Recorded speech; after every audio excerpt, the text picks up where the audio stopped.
जन्म साखी साखी मृग की। एक समय श्री गुरु नानक देव जी महाराज एक गांव में गए। गांव के बाहर एक मृग देखा जो खेती की ओर भूखी दृष्टि से देख रहा था। खेती के स्वामी ने उस खेती में एक फाही लगा रखी थी जिसको हिरण बिल्कुल नहीं जानता था। अब वह हिरण उसी खेती में चला गया तथा खेती को अभी चरनों ही लगा था कि उसी समय उस फाही में उसकी चारों टांगें फंस गई। उस समय श्री गुरु जी महाराज कुछ अजीब सी अवस्था में हो गए। मन में विचार कर कहने लगे, हे मृग, यदि तू इस बेगाने खेत में भूख मिटाने नहीं जाता तो तू कभी बंधन में नहीं आता। इस फंसे हुए मृग को देखकर कहा, हे मन, तुझे कुछ ज्ञान होना चाहिए। तुझ कभी यमदूतों ने इस प्रकार अपने काबू करना है जिस प्रकार इस मृग को खेती के स्वामी ने पकड़ा है। अपने इन उत्तम विचारों में श्री गुरु जी ने एक शब्द उच्चारण किया। आसा महला पहला, छंत करू दिन, तो सुन हरना कालिया की वाड़िए राता राम, बिख फल मिठा 4 दिन, फिर होवे ताता राम। फिर होई ताता खरा माता, नाम बिन पछताए, ऊं जेब सार दई लहरी, बिजल जीवे चमकाए। हम बाज रखा कोई नहीं, सो क्यों तुझे बिसारिया, सच के नानक चेतरे, मन मरी हरना कालिया।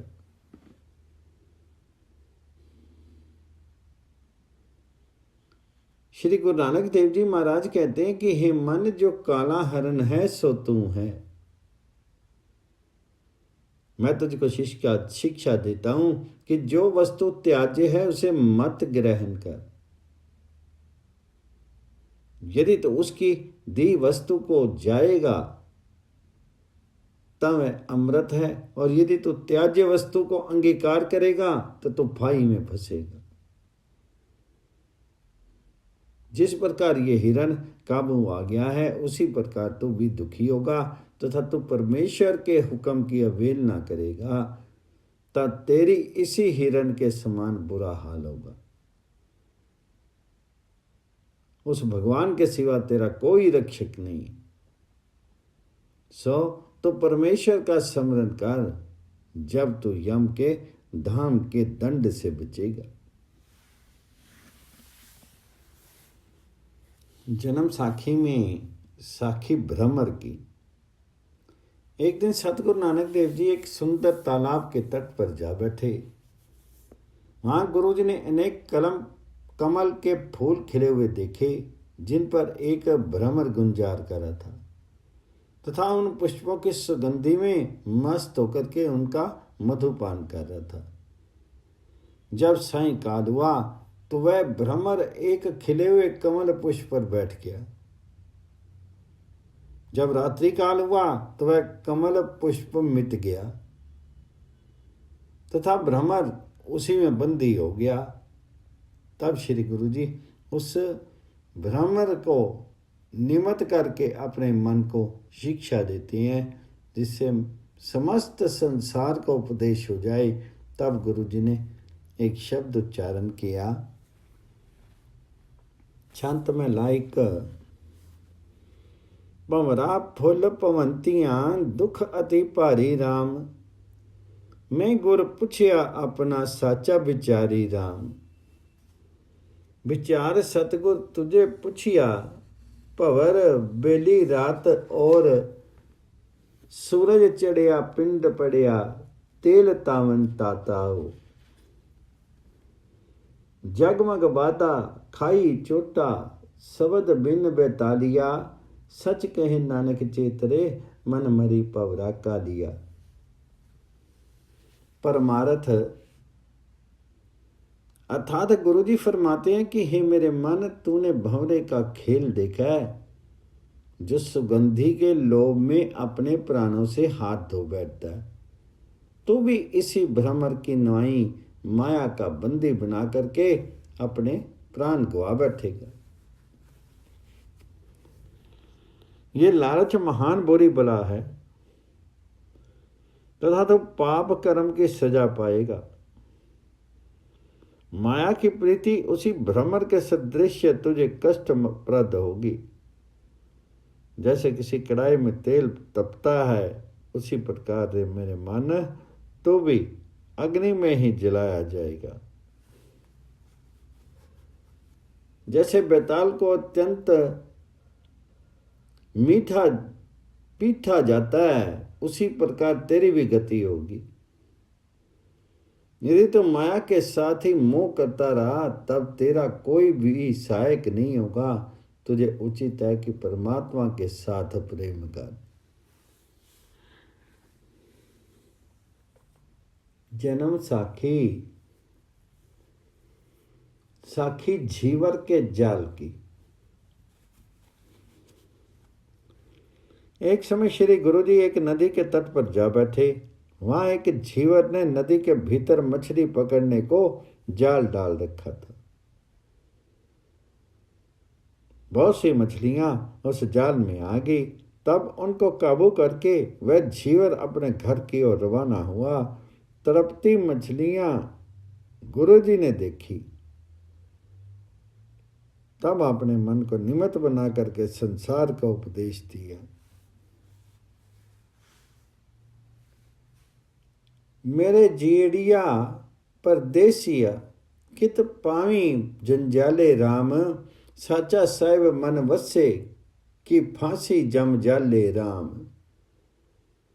मछली विछोनी पर नैन, रोनी जाल बंधक पाया, संसार माया मोह मिठा, अंत पर मुझ चुकाया। भक्ति करी चित लाई, हरि सो छोड़ मनु अंदेसिया, सच के नानक चेतरे, मन जीड़ियां परदेसिया।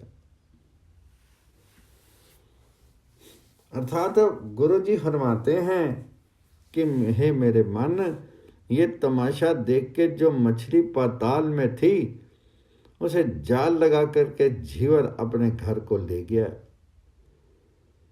हे मन, तो भी इसी प्रकार यमदूतों को हाथ लग जाएगा। यहाँ तेरा अपना सिवाय प्रभु के और कोई भी नहीं है, इसलिए ईश्वर स्मरण कर।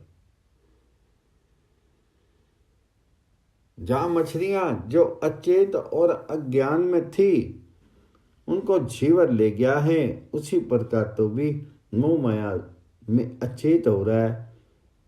तो तुझे यमदूत झीवर की भांति पकड़ लेंगे, तब तो मछलियों की भांति विलाप करेगा, परंतु सभी व्यर्थ होगा। जब अंत समय होगा, तब तेरा ये प्रसाद उतर जाएगा। इसलिए तू प्रथम ही परमेश्वर का भजन कर, तब तेरा कल्याण होगा। इसके पश्चात उस नदी के तट पर ही चलते चलते गुरुजी आगे की ओर रवाना हुए।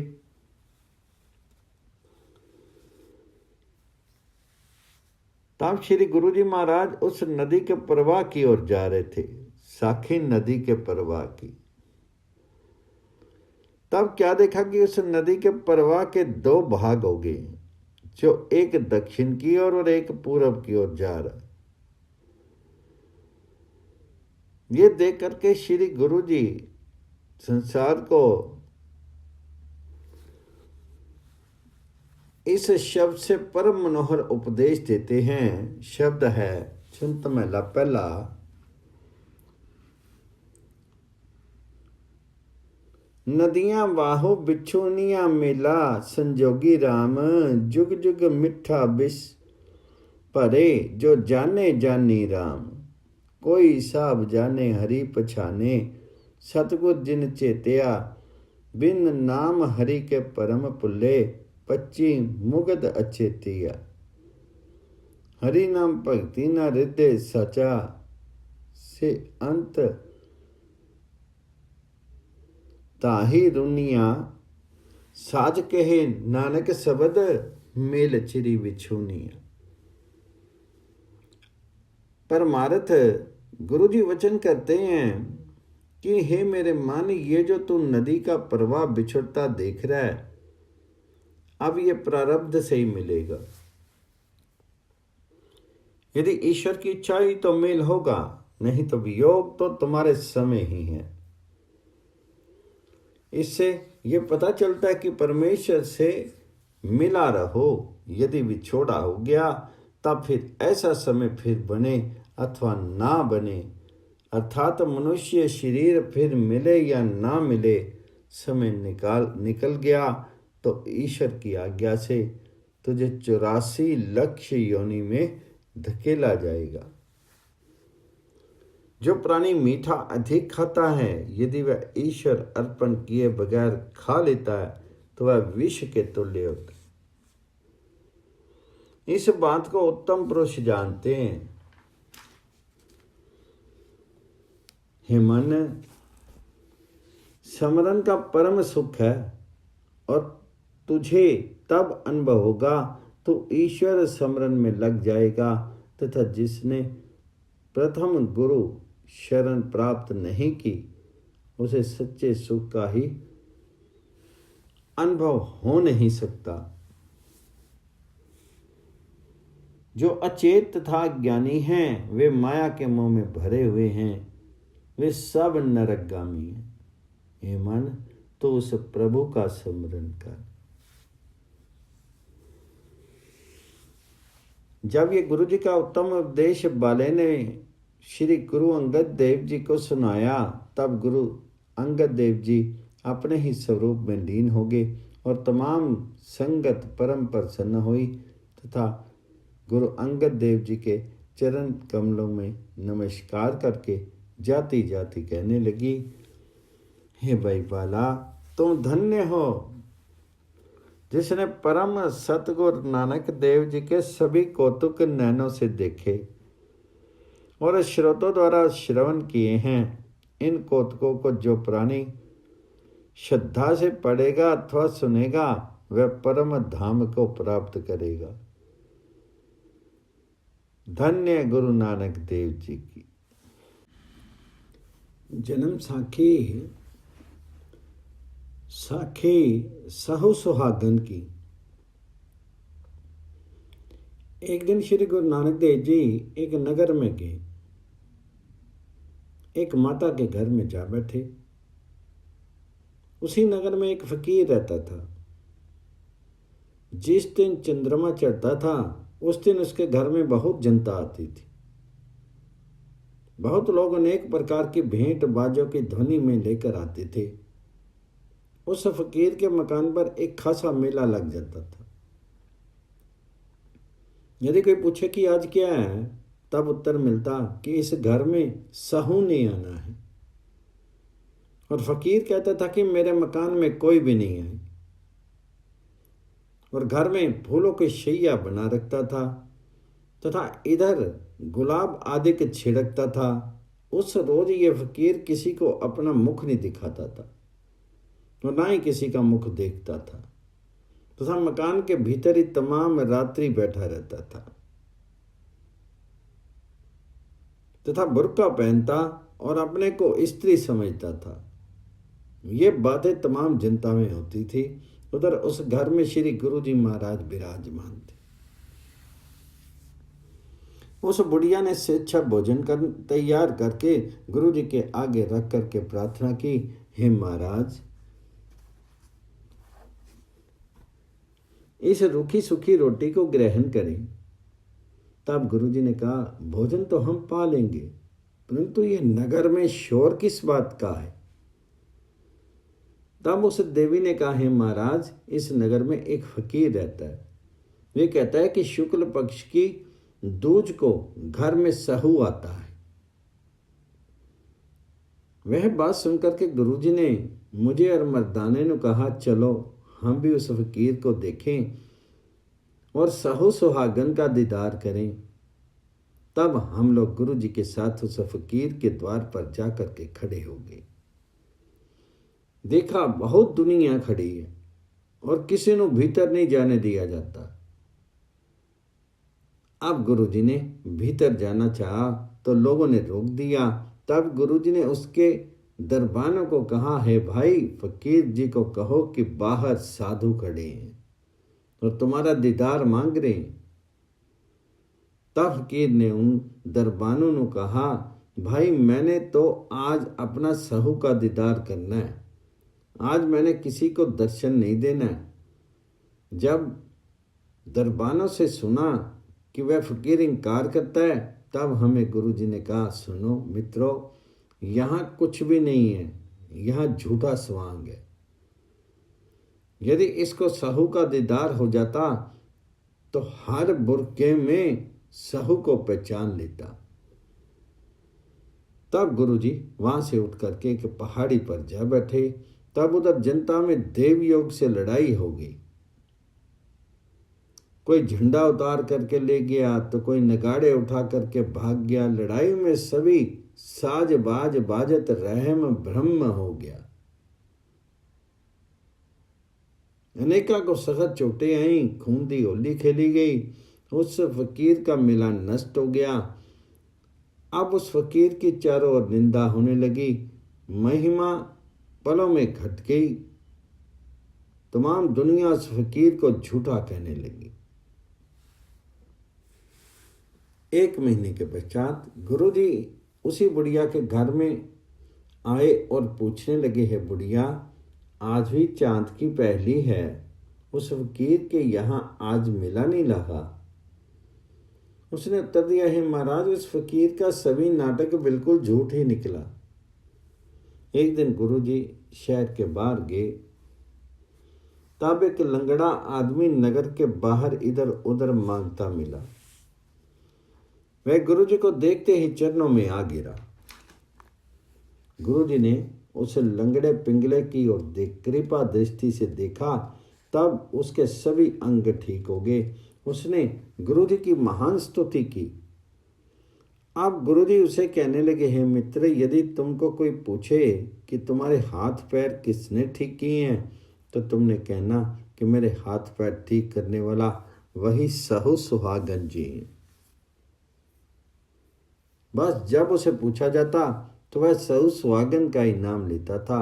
फिरता फिरता ये सहु सुहागन को भी जा मिला। सहु सुहागन के पूछने पर उसने कहा कि मेरे हाथ पैर सहु सुहागन फकीर ने ठीक किए हैं। सहु सुहागन ने कहा, हे भाई, वह कहाँ हैं? उसने कहा कि वह तो एक बुढ़िया के घर में रह रहे हैं।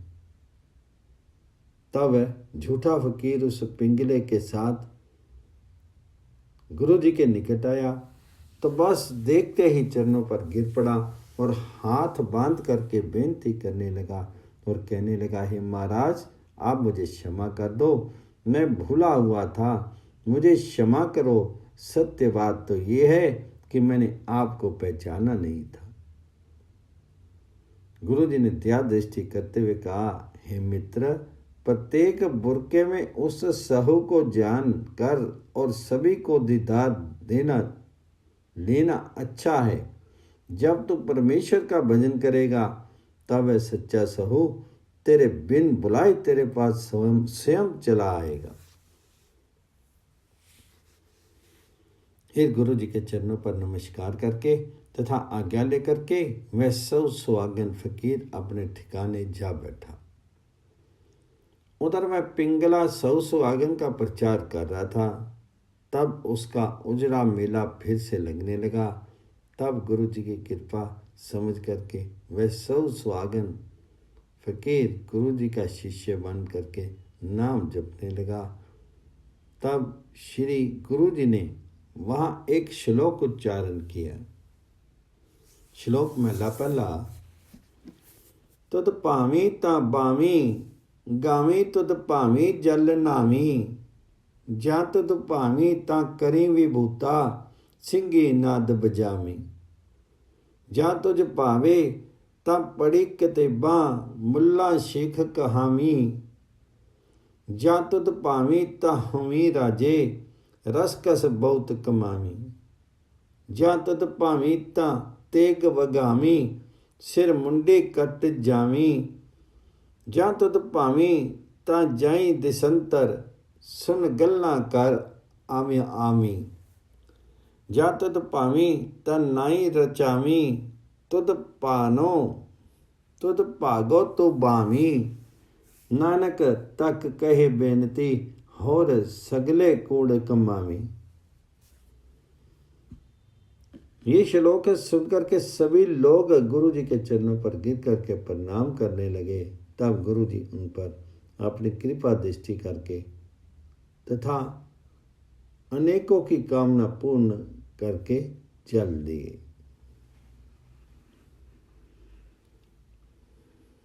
जन्म साखी। साखी एक सिख के साथ बाले ने कहा, हे गुरु अंगद देव जी,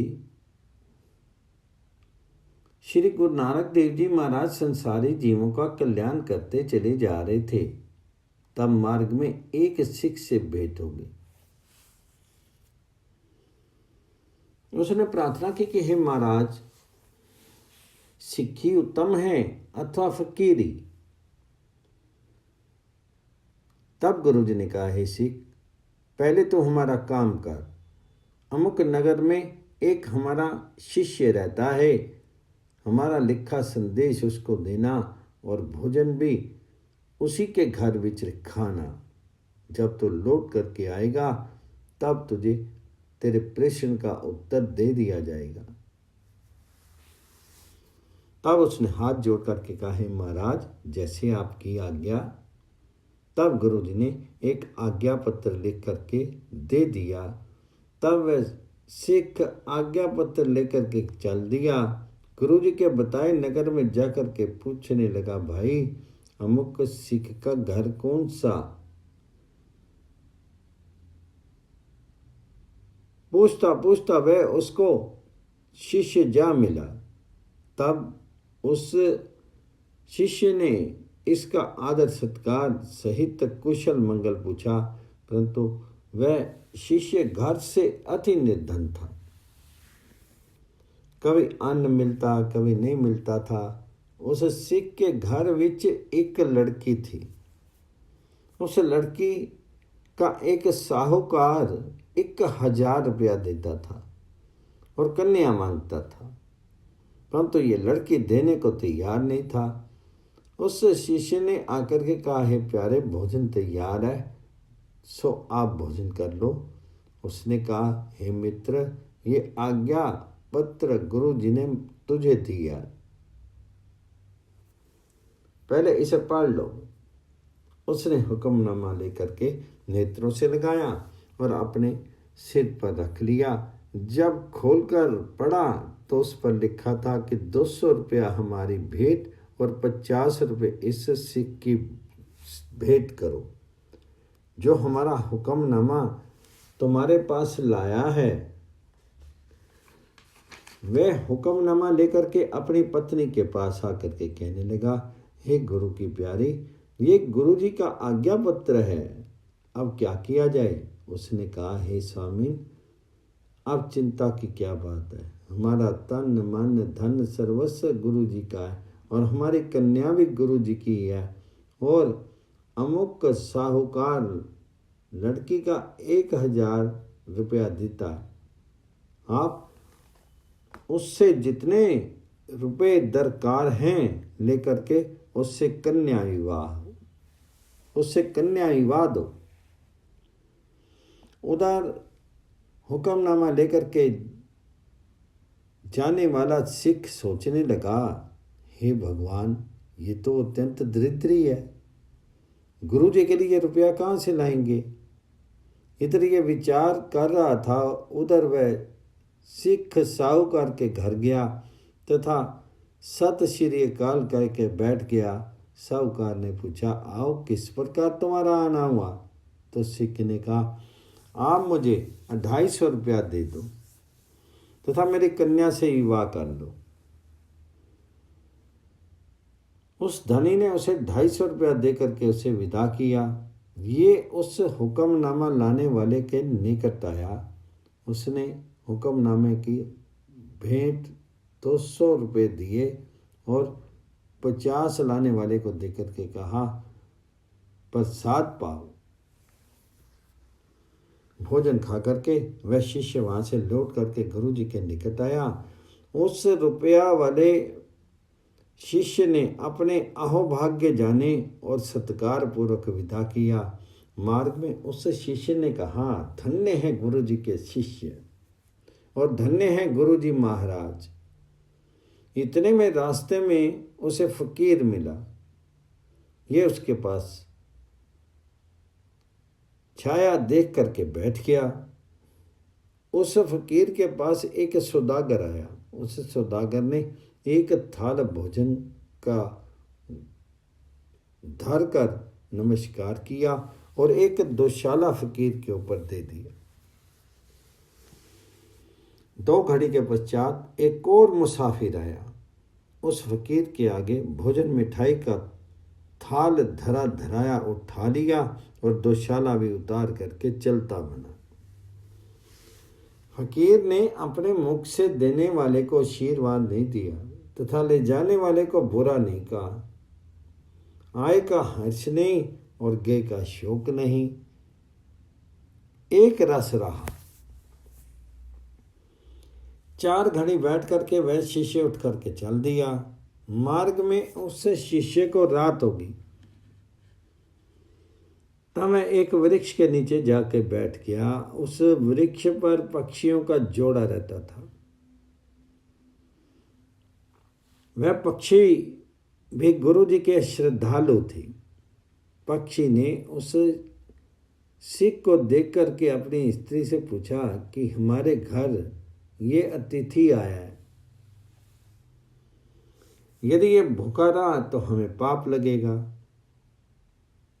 पंछी की मादा ने कहा, हे भले यदि दिन का समय होता तो हम कुछ उपाय करते, परंतु उस समय तो हमारा शीर हाजिर है। इतना कहकर पंछी की मादा एक अग्नि का चिंघाड़ा चोंच में लेकर के आई। वह चिंघाड़ा उस सिख के आगे फेंक दिया। फिर कुछ सूखे तिनके डाल दिए। अब आग जली तो उसका उजाला हुआ। सिख ने इधर उधर से सूखी लकड़ी एकत्र करके एक बड़ी सी अग्नि जला ली। पक्षी की स्त्री ने कहा, हे स्वामी, अब मैं इसमें जा करके गिरती हूँ और ये मुझे उसमें भून करके खा लेगा। बस फिर क्या था, वह पंछी की मादा उस अग्नि में जा गिरी। पंछी ने देख करके कहा, मेरी मादा तो मुक्त हो गई है तथा मैं जीवित रह करके क्या करूँगा। ये विचार कर रही थी और ये विचार करके पंछी भी उसमें जा गिरा। वह मनुष्य दोनों को भून करके खा गया और शयन करने लगा। प्रातः वह सिख गुरु जी के पास आ गया, नमस्कार करके बैठ गया।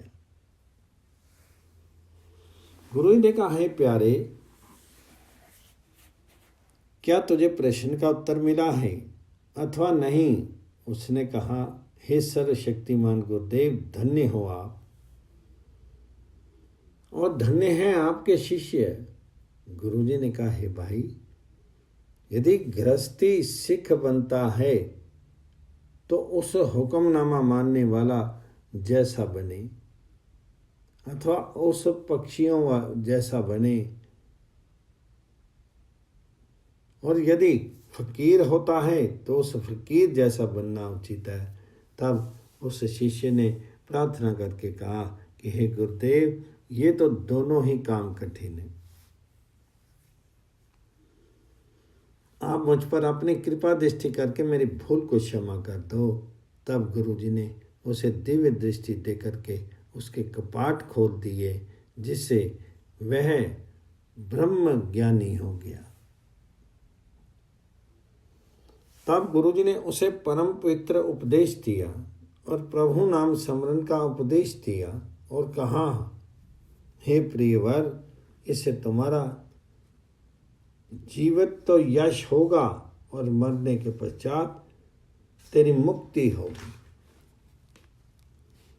ये तुम निश्चय कर मान।